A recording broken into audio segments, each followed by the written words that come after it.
तो आते हैं अपने नेक्स्ट टॉपिक पर। ये है fundamental characteristics of data. Data का फंडामेंटल कैरेक्टरिस्टिक्स क्या है, इसका मेन फीचर्स क्या है।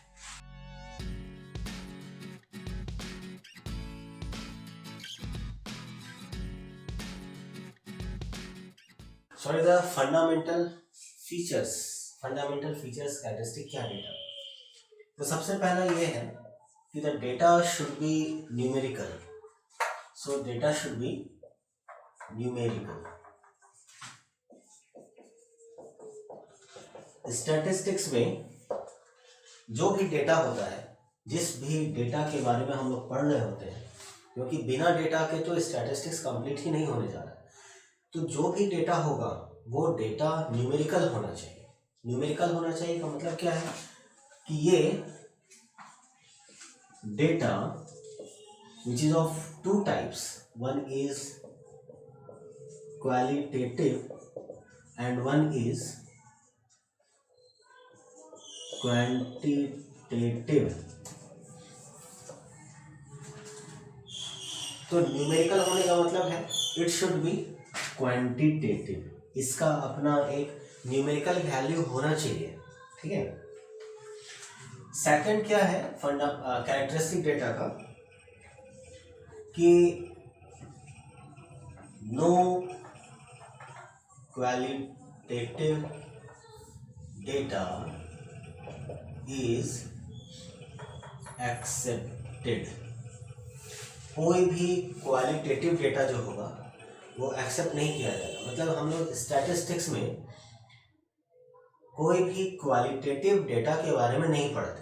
जो भी पढ़ते हैं स्टैटिस्टिक्स, जिन भी चीज़ों का हम लोग पढ़ते हैं, वो डेटा सिर्फ और सिर्फ क्वांटिटेटिव ही होगा, क्वालिटेटिव कभी नहीं हो सकता। जिस भी डेटा को हम लोग न्यूमेरिकल वैल्यू में एक्सप्रेस नहीं कर सकते, जैसे पॉवर्टी है, जैसे इंटेलिजेंस है, इंटेलिजेंसी, पॉवर्टी, ब्यूटी एटसेट्रा, तो वो सारा क्वालिटेटिव डेटा हमारे स्टैटिस्टिक्स के अंदर में नहीं पढ़ा जाता। लेकिन जैसे कि मान लो जैसे वेट है, हाइट है ना, वेट है, हाइट हो गया, इनकम हो गया, वेजेस है, ठीक है, ब्लड प्रेशर है, ये सारा कुछ जो है हम लोग क्वांटिटेटिव डेटा के अंदर में पढ़ते हैं और उसी को हम लोग स्टैटिस्टिक्स में स्टडी करते हैं। जो थर्ड कैरेक्टरिस्टिक है वो है कि द डेटा इज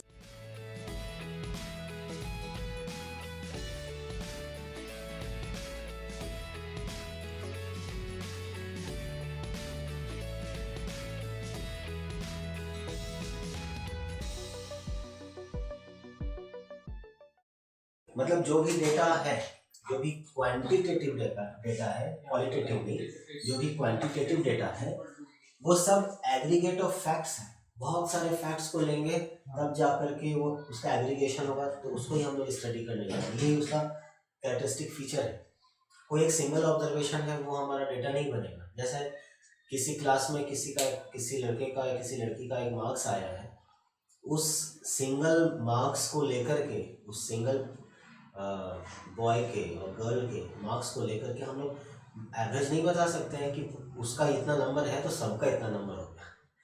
या कोई एक पर्टिकुलर दवा किसी एक पर्टिकुलर पर्सन पर बहुत अच्छा काम कर गया, तो हम लोग या वो कंपनी, जो जिस कंपनी ने उस दवा को बनाया है, वो कंपनी ये क्लेम नहीं कर सकती कि एक आदमी को इसने बिल्कुल सही कर दिया, उसका पर्टिकुलर मान लो पेन के लिए बनाया हो तो वो पेन बिल्कुल सही हो गया, तो ये पूरे सबके लिए एकदम सही है और सबका पेन ये सही ही कर देगा उसी अनुसार से, उसी रेशियो में, उसी प्रोपोर्शन में। तो ये that is not true and that's why the data is not a single observation. The data is always the aggregate of fact. So that is a characteristic of data. Then the next is number 4 is data is comparable. हम लोग compare कर सके। जब हम लोग data को compare ही नहीं कर पाएंगे तो वो डेटा हमारा कोई स्टैटिस्टिक्स के लिए सही नहीं होगा। फॉर एग्जाम्पल, जो भी क्वालिटेटिव डेटा होगा, ठीक है। तो फॉर एग्जांपल जैसे लेते हैं, मान लो कि क्वालिटेटिव डाटा में हम लोगों ने लिया पॉवर्टी है। पॉवर्टी को हम लोग कोई न्यूमेरिकल वैल्यू में नहीं ला सकते। जब न्यूमेरिकल वैल्यू में ला नहीं सकते तो उसको हम लोग कैसे कंपेयर कर पाएंगे, उसका कंपेरिजन नहीं हो सकता। 4-5 लोगों को रख करके हम लोग उसका स्टैटिस्टिक्स नहीं निकाल सकते। इसलिए डेटा वही होगा जो कंपेरेबल होगा, उसको कंपेयर कर सकेंगे। ठीक है।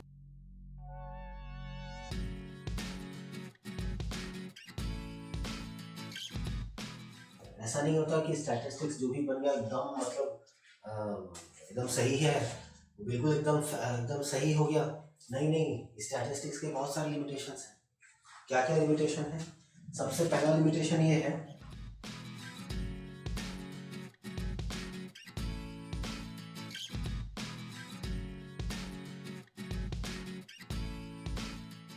ये एक इंडिविजुअल को स्टडी नहीं कर रहा, ये ग्रुप को स्टडी कर रहा है।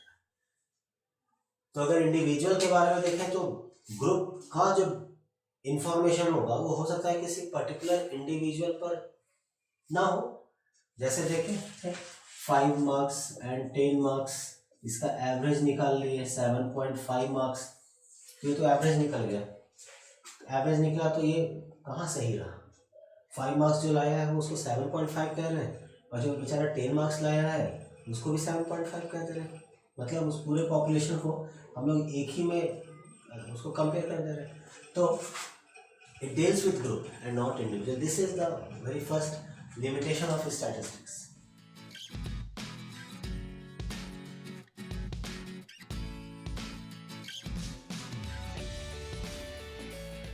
दूसरा लिमिटेशन ये है कि भाई क्वांटिटेटिव ही डेटा स्टडी कर रहे हैं, क्वालिटेटिव डेटा का क्या क्वालिटेटिव डेटा एग्जिस्ट नहीं करता है। तो क्वालिटेटिव डेटा को कैसे पढ़ेंगे? पता नहीं वही कैसे पढ़ेंगे, स्टैटिस्टिक्स नहीं पढ़ पाएगा, साफ बात है। तो that is the limitation of statistics.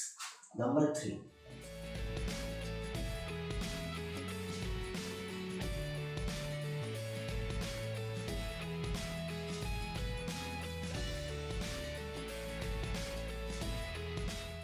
ये एग्जैक्ट नहीं है।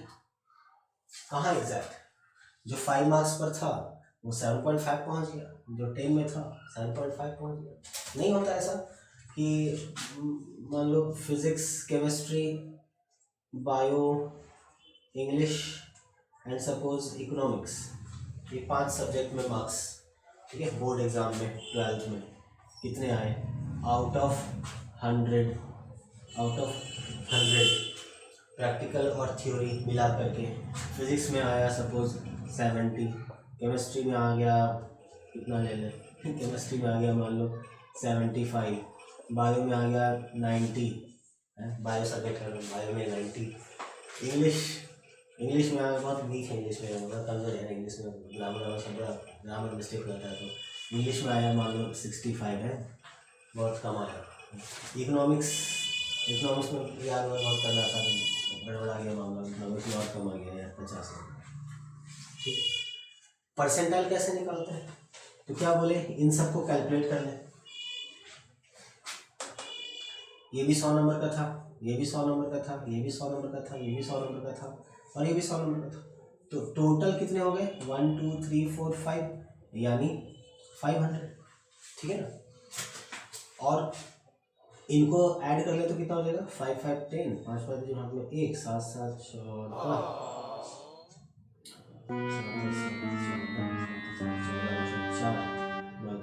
13 मतलब 3,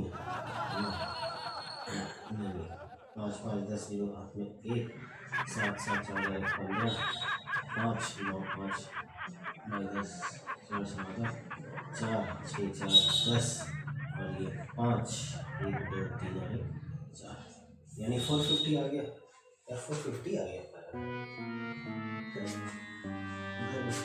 वन है ना, 1 आ गया, तो ये रुको जरा 350 आ गया। सबर करो, मैथ्स थोड़ा वीक है तो 350 आ गया। यानी क्या बोले कि 500 में हमको आया 350, तो एक नंबर में कितना आता? 350 बाई 500, तो 100 नंबर में परसेंट निकाल रहे हैं, 100 नंबर में कितना आएगा? इंटू 100 कर रहे हैं। ठीक है, तो ये हमारा परसेंट आ गया, मतलब 2 0 2 0 खत्म हो गया, 5 7 35, यानी 70% आ गया। यानी ऑन एन एवरेज हमारा 70% रिजल्ट हो। अब इसका अगर एवरेज निकालना चाहेंगे तो एवरेज निकालने में क्या करेंगे, 1 2 3 4 5 यानी 350, इन सबका जो टोटल सम हो जाएगा 350 and this divided by total subject कितने थे, 5 थे।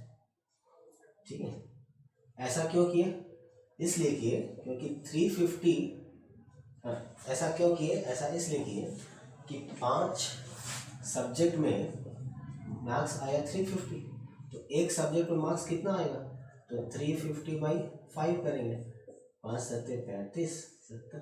इसका मतलब ईच सब्जेक्ट में हमारा मार्क्स कितना आ रहा है, 70 मार्क्स आ रहा है। ठीक है, अब देखो अब इसका हिसाब किताब कैसा होता है। इसका मतलब सब में हमको कितना आ रहा है, 70 आ रहा है, सब में 70 आ रहा है, राइट। ये तो ठीक है, प्रॉब्लम नहीं, लेकिन 75 था, ये कह रहा है कि हमको 70 आया है, यानी 5 नंबर मेरा बढ़ा दिया, 5 marks up, good, sorry not up, 5 marks down. ठीक है, 90 आया था, 90, ये कह रहा है कि 70 है, 70 है, यानी 20 मार्क्स डाउन। 65 आया कितना, 70, 5 marks up, 50, 40 marks up, 20 marks up, 20 number ज़्यादा। ठीक है ना, तो इसलिए क्या है कि दीज आर नॉट एग्जैक्ट, जो भी स्टैटिस्टिक्स हम लोग निकाल रहे हैं, मतलब एवरेज जो निकाल रहे हैं, यहाँ पर हम लोग क्या निकालें, एवरेज का मतलब मीन जो निकाले या एवरेज जो निकाले, ये average is not accurate, this is not exact, ये एग्जैक्ट नहीं है, यहाँ से समझ में आ रहा है। तो ये है क्या, ये एवरेज है, and this is the limitation, क्योंकि स्टैटिस्टिक्स का कैलकुलेशन कभी भी हम लोगों को एग्जैक्ट नंबर देता ही नहीं है, ये एग्जैक्ट कभी नहीं दे सकता, ये क्या देता है, एवरेज देता है, प्रोबेबिलिटी बताता है। थोड़ा समझ में लिमिटेशंस ऑफ स्टैटिस्टिक्स, ये बस क्या है समझने वाला, मतलब ये कोई एग्जाम में पूछेगा नहीं, लेकिन ये थोड़ा बहुत थोड़ा समझ, मतलब एज अ कॉन्सेप्ट ये रहना चाहिए, तब फील होता है कि हाँ स्टैटिस्टिक्स कुछ पढ़ रहे हैं सर। अब आ जाते हैं, नेक्स्ट है हमारा टाइप्स ऑफ डेटा।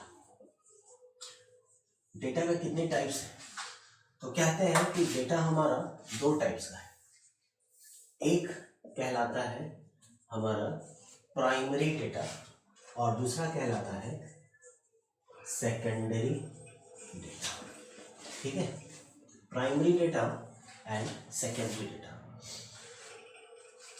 तो प्राइमरी डेटा क्या है कि जो भी इन्वेस्टिगेटर है इसका मतलब क्या है कि जो भी डेटा को कलेक्ट करना चाहता है, उसको कोई पर्पस है, सपोज मान का पर्पस है, वो चाहता है कि हम डेटा कलेक्ट करें।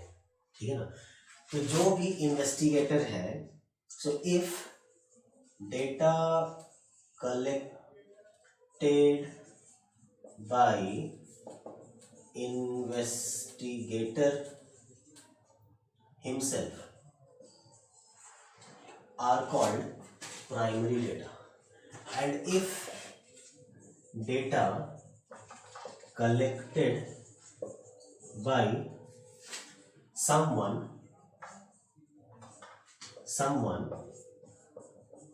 other than investigator, मान लो ये एक इन्वेस्टिगेटर है, इसने सोचा कि हमको डेटा चाहिए, ठीक है ना, ये इन्वेस्टिगेटर है, आई इसको चाहिए क्या, डेटा चाहिए। अब ये खुद निकल पड़े कि नहीं हमको डेटा चाहिए, हमको दूसरों पे भरोसा नहीं है, भाई पता नहीं लोग कैसे आएंगे नहीं आएंगे, हमारा डेटा कलेक्ट करेंगे, सही करेंगे गलत करेंगे, मैनिपुलेट कर देंगे, अपने से बैठ के भर देंगे, किसी का भरोसा नहीं है। हम तो एक काम करते हैं, अपने निकलते हैं, जाते हैं, अपना जो पॉपुलेशन हमने सेलेक्ट किया है, कोई विलेज सेलेक्ट किया है या कोई तहसील सेलेक्ट किया, वहाँ पर जाकर के हम अपना डेटा कलेक्ट करेंगे। तो अगर ये इन्वेस्टिगेटर, मतलब जिसने भी सोचा है डेटा कलेक्ट करने का, जिसके मन में आया है, वो अगर खुद निकल जाए डेटा कलेक्ट करने के लिए, तो इसके द्वारा जो डेटा कलेक्ट होगा ये प्राइमरी डेटा कहलाएगा। लेकिन ये देखा कि नहीं भाई, हम कहाँ कहाँ जाएंगे, कैसे जाएंगे भाई, हम रहते हैं कहाँ, तो भाई साहब हम रहते हैं बॉम्बे में, और हमारा डेटा जो है वो ऑल ओवर इंडिया सबको कलेक्ट करना है, ठीक है। ऑल ओवर इंडिया हम कहाँ कहाँ बैठेंगे, इतना बड़ा है, कैसे हम जाएंगे। तो इसने क्या किया, अपॉइंट कर दिया ढेर सारे आदमी को। ये ढेर सारा आदमी जो है अलग अलग जगह पर जाएगा, अपॉइंट हो जाएगा, और वो लोग जो है डेटा कलेक्ट करेगा। मान लो इसने ठीक किया, इसने ठीक किया, इसने 2-4 एरर डाल दिया, अपने से बैठ के कौन इतना करता है, जाने दे, अपने से भर देते हैं, सब तो ऐसे ही मिल रहा है, भर दो ऐसे, ठीक है। तो हो सकता है, तो इस तरह से इन्वेस्टिगेटर ने डेटा कलेक्ट नहीं किया, बल्कि किसी और के द्वारा ये डेटा अगर कलेक्ट हुआ है, तो वो जो डेटा कलेक्ट होगा वो डेटा सेकेंडरी डेटा कहलाएगा, ठीक है। तो सेकेंडरी डेटा में बहुत चांस होता है एरर का। The data can be manipulated by the collector, ठीक है, जो भी कलेक्टर है उसके द्वारा मैनिपुलेट हो सकता है। बहुत सारा एरर होने का चांस सेकेंडरी डाटा में होता है। और इसमें जो एरर होता है, ये इन्वेस्टिगेटर तो खुद ही अपना डाटा कलेक्ट कर रहा है, तो वो तो चाहेगा ना कि एक्यूरेसी पूरा का पूरा मेंटेन हो। तो इसलिए क्या होता है, वो एरर बहुत बहुत बहुत बहुत ज़्यादा कम होता है, समझो ना के बराबर ही होता है। लेकिन वास्ट फील्ड पर जब स्टैटिस्टिक्स के लिए हम लोग को डेटा कलेक्ट करना पड़ता है, तब वहाँ पर प्राइमरी डेटा मिलना बड़ा मुश्किल है, बड़ा मुश्किल है, नहीं हो सकता। हम लोग को सेकेंडरी डेटा मिलता है, और हम लोग को बिलीव करना पड़ता है जिनको भी अपॉइंट किया गया है उन पर, कि भाई ये लोग जो हैं, ये लोग उसमें मैनिपुलेशन नहीं करेंगे डेटा में, और इसलिए हमारा जो डेटा है वो ले दे करके सही ही है, ठीक। तो वो मान लिया जाता है। तो इस तरह से डेटा जो है, primary data and secondary data, ये दो तरह का डेटा जो है वो रहता है, ठीक। ये एक बार क्लियर हो गया, मिटा दें, हटा दें, ठीक।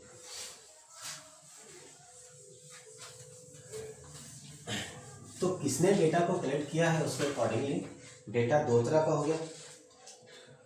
अब जब भी डेटा कलेक्ट होगा, उस कलेक्टेड डेटा को हम लोग रॉ डेटा कहेंगे। जब भी कोई डेटा कलेक्ट हुआ, सपोज मान लो भाई हमारा अभी जो हम लोग लिए कि भाई फिजिक्स में, केमिस्ट्री में, बायो में, इंग्लिश में और इकोनॉमिक्स में, है ना, हम लोग को जितना भी मार्क्स आया, ये भी हमारा डेटा ही है, छोटा सा डेटा ही है। या क्लास में 10 स्टूडेंट्स हैं, इन स्टूडेंट्स का हाइट कितना है, ठीक है, तो हाइट के अकॉर्डिंगली, या वेट कितना है, मान लो क्लास 10th का स्टूडेंट है और 10 स्टूडेंट है, तो उसका वेट कितना है, तो कोई 40 kg का होगा, हो सकता है कोई 38 kg हो, कोई 50 kg हो, कोई 49 kg हो, कोई 47 kg हो, कोई 60 kg, कोई 55 kg का हो, हर खाता पीता रहता हो 55 kg है, मान लो कोई 60 kg का भी हो गया, और सुपर तो मान लो कोई नहीं, लीन एंड 25 kg कोई नहीं होगा, 30 kg बहुत कम हो जाएगा, 30 kg मान लेते हैं, 30 kg को मान लो 48 हो जाएगा, 49 हो जाएगा, ठीक है। तो 2 4 6 8 10 लोगों का हो गया। तो ये जो हम लोगों ने कलेक्ट किया, एक तरह का स्मॉल छोटा सा डेटा ही आ गया हमारे पास, ठीक है ना। अब ये जो डेटा हुआ, ये डेटा क्या हुआ, ये रॉ डेटा हुआ। Now this is raw data. So raw data जो है, इसको भी हम लोगों ने ग्रुप नहीं किया, ग्रुपिंग नहीं बनाया हमने, ठीक है। सो raw data is ungrouped data. तो अगर ये अनग्रुप्ड डेटा है, तो कोई दूसरा ग्रुप्ड डेटा भी होगा। अगर कोई अनग्रुप्ड डेटा है, तो उस अनग्रुप्ड डेटा से हम लोग ग्रुप डेटा बना सकते हैं। ठीक, अब थोड़ा सा इसको चेंज करते हैं, 30 से हटा करके इसको भी 40 कर देते हैं। और द वेट है ना, weight are in kg. Okay, तो अब इसको ग्रुप करते हैं।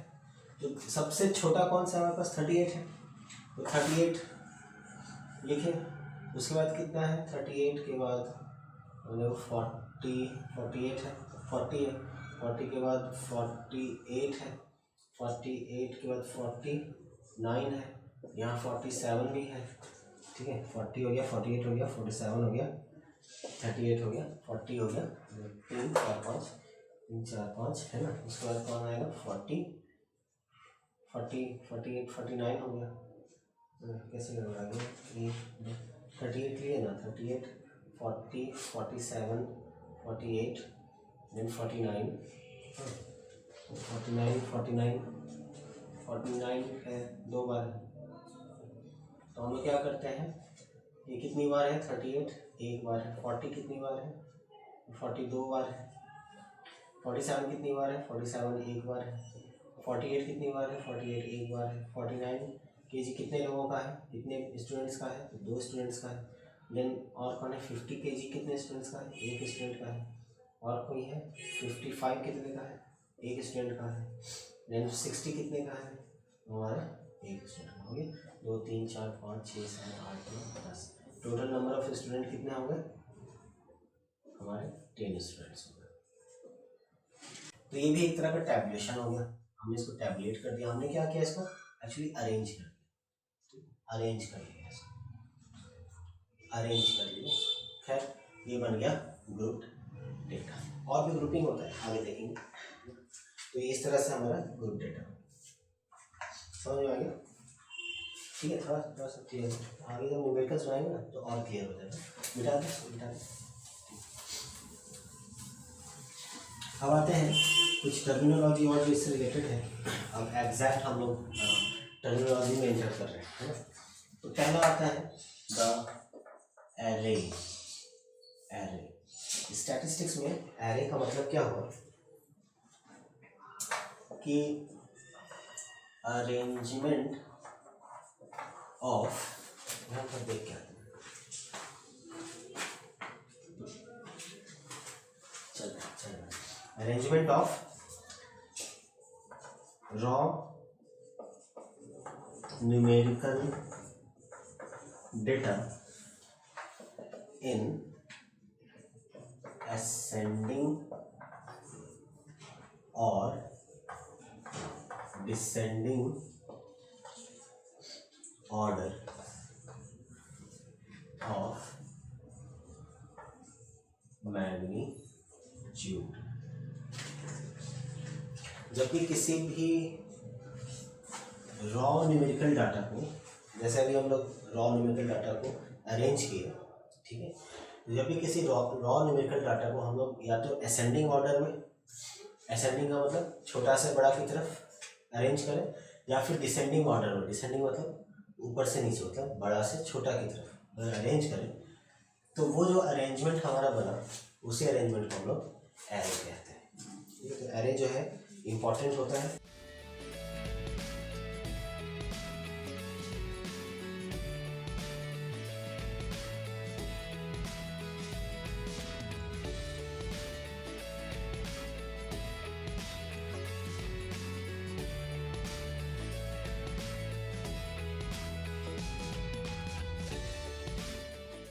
जब भी किसी भी डेटा को, कोई भी रॉ डेटा हम लोग को मिला ना, रॉ डेटा को क्या करेंगे, एरे बनाएंगे, मतलब या तो उसको असेंडिंग या तो डिसेंडिंग ऑर्डर में अरेंज करेंगे। फिर क्या करेंगे, उसका हम लोग टैबुलेशन करेंगे। टैबुलेशन करना ही प्रेजेंटेशन ऑफ डेटा कहलाता है। ठीक है, then third is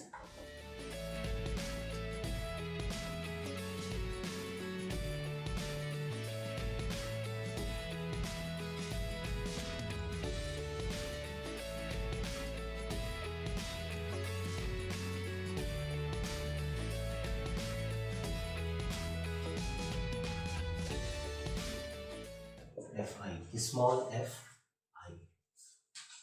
I is for class interval, particular class interval के लिए जो हम लोग डाटा को टेबुलेशन ले आते हैं, टेबुलेशन करते हैं, ठीक है, 0 to 5, 5 to 10 ऐसा टेबुलेशन करते हैं, क्लास इंटरवल बनाते हैं। तो क्लास इंटरवल का क्या फ्रीक्वेंसी है, एफ से डिनोट करते हैं। भाग मत कर प्रयास भाग मत